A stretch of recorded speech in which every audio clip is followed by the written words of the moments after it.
स्वागत है दोस्तों। आज के मुख्य समाचार में आज देश और दुनिया से कई अहम और बड़ी खबर आ रही है। बात करेंगे हर खबर पर विस्तार से। राहुल गांधी का कांग्रेस की भारत जोड़ो यात्रा को लेकर बड़ा बयान, बोले मेरे साथ कोई चले या न चले मैं अकेला चलूंगा। एक और बड़ी अपडेट, महापंचायत में भाग लेने के लिए सैकड़ों किसान दिल्ली पहुंचे, जंतर मंतर पर दे रहे हैं धरना। इसी के साथ अगली बड़ी खबर में आपको बताएंगे 2024 में प्रधानमंत्री पद के मजबूत उम्मीदवार होंगे नीतीश कुमार।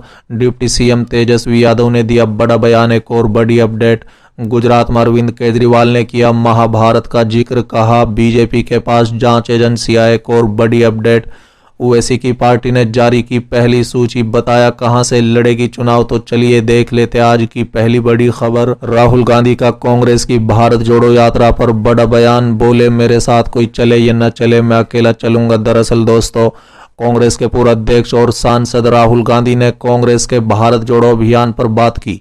इस दौरान राहुल गांधी ने कहा है कि अगर उनके साथ इस अभियान में कोई नहीं चलता तो वो रुकेंगे नहीं।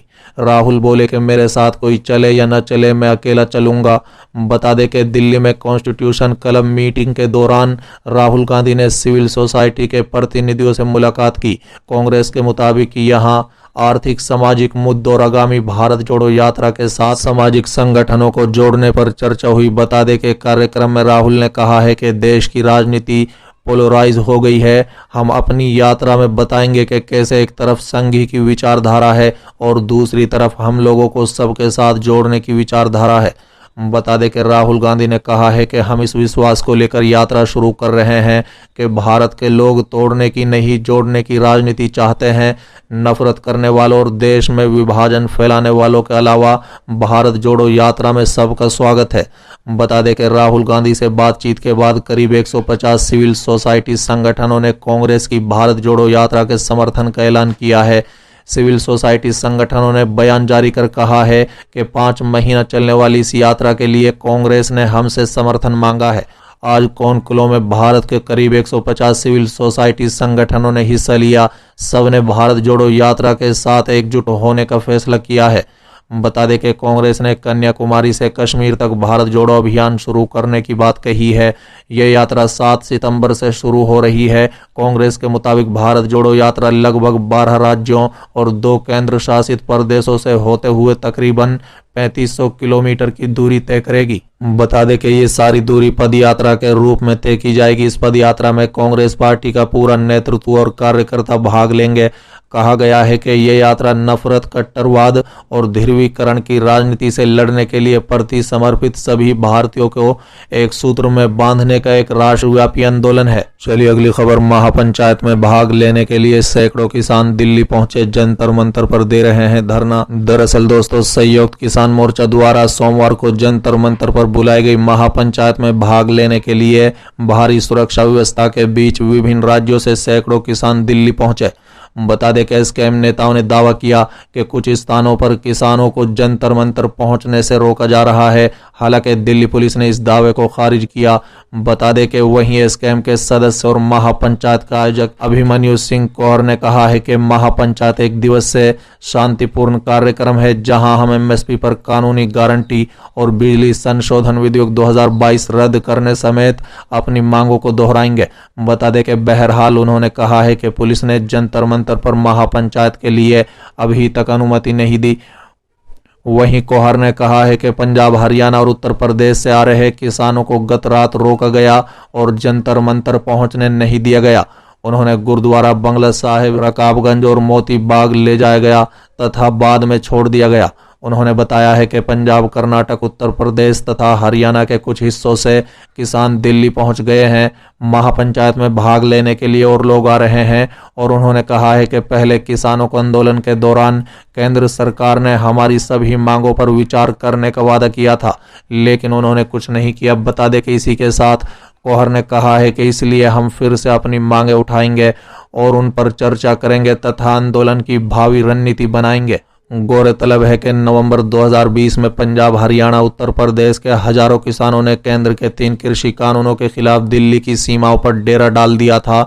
इन कानूनों को 1 साल बाद निरस्त कर दिया गया। केंद्र ने न्यूनतम समर्थन मूल्य पर कानूनी सुरक्षा, किसानों के खिलाफ मामला वापस लेने समेत उनकी अन्य मांगों पर विचार करने का वादा किया था, जिसके बाद गत वर्ष दिसंबर में किसानों ने अपना आंदोलन निलंबित कर दिया था। चलिए अगली खबर। 2024 में प्रधानमंत्री पद के मजबूत उम्मीदवार होंगे नीतीश कुमार। डिप्टी सीएम तेजस्वी यादव ने दिया बड़ा बयान।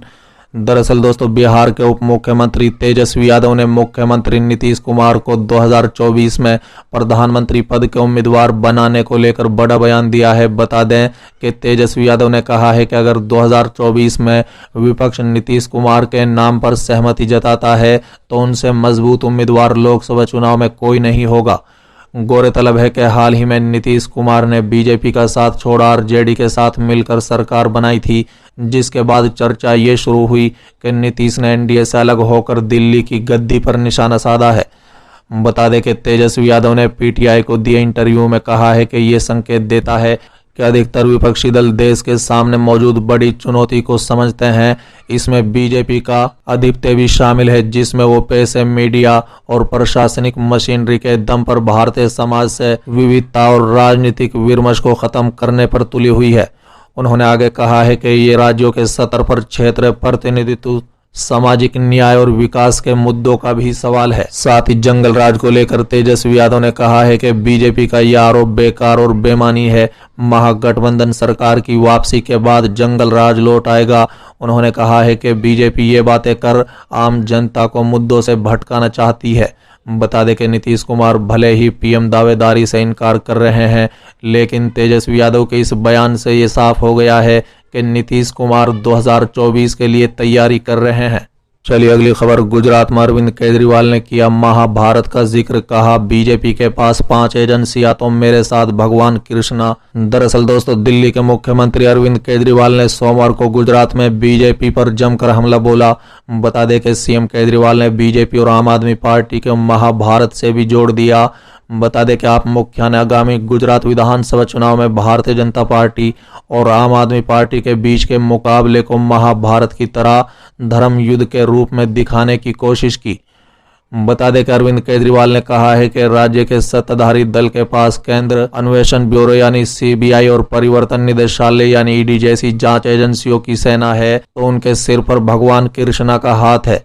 आपके संयोजक केजरीवाल ने बीजेपी की तुलना महाभारत के हारे हुए खलनायक कौरवों से की और अपने पक्ष की तुलना पांडवों से की। बता दें कि केजरीवाल ने कहा है कि आज इन लोगों के पास सभी सेनाएं, सत्ता, सीबीआई, ईडी, आयकर, पुलिस और बहुत पैसा है। हमारे पास श्री कृष्णा है, हमारे पास भगवान है और अंत में भगवान की जीत होगी। भगवान लोगों के दिलों में रहते हैं, जनता भगवान है। वो बीजेपी हमें परेशान कर सकती है, लेकिन लोग हमारे साथ हैं। केजरीवाल ने कहा है कि दिल्ली में उनकी सरकार ने शिक्षा और स्वास्थ्य सेवा में दूरगामी सुधार लागू किए हैं, जो आज़ादी के 75 वर्षों में नहीं देखे गए थे।